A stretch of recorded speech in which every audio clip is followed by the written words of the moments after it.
सेवाको क्रममा आउनुभएको कुनै पनि सेवाग्राहीलाई सर्वप्रथम हामीले मूल दर्ता रेजिस्टरमा दर्ता गर्नुपर्ने हुन्छ।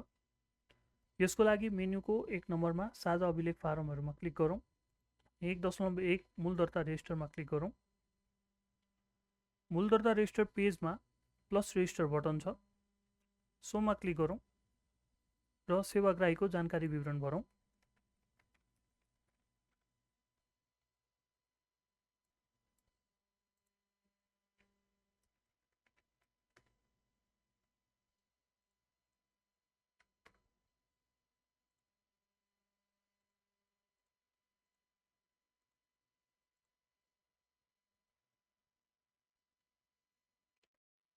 रेजिस्टर टिकट बटनमा क्लिक गरेर दर्ता गर्न सकिन्छ।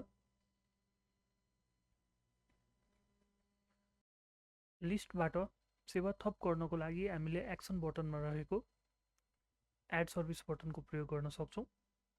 साथै जानकारी अपडेट अथवा डिलिट गर्नको लागि एडिट बटन राखिएको छ र डिलिट गर्नको लागि डिलिट बटनको प्रयोग गर्न सक्छौँ।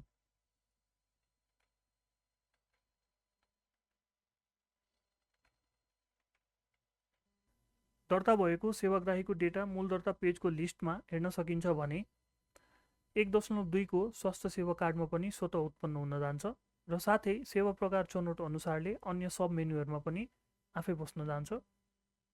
मेन्युको 9 प्रतिवेदन फारमहरूको सब मेन्यु 9.3 मासिक प्रतिवेदनमा पनि डेटा बस्छ। यसको अल रिपोर्ट्समा क्लिक गरौँ। प्रतिवेदन फारममा महिला पुरुष उमेर जनजाति सेवा प्रकार आदि इत्यादि गरी डेटा बस्छ र सो डेटालाई DHIS2 प्रणालीमा बुझाउनको लागि माथि रहेको सबमिट टु DHIS2 बटनमा क्लिक गरौँ। आफ्नो युजर नेम पासवर्ड राखी सबमिट बटनमा क्लिक गरी बुझाउन सकिन्छ।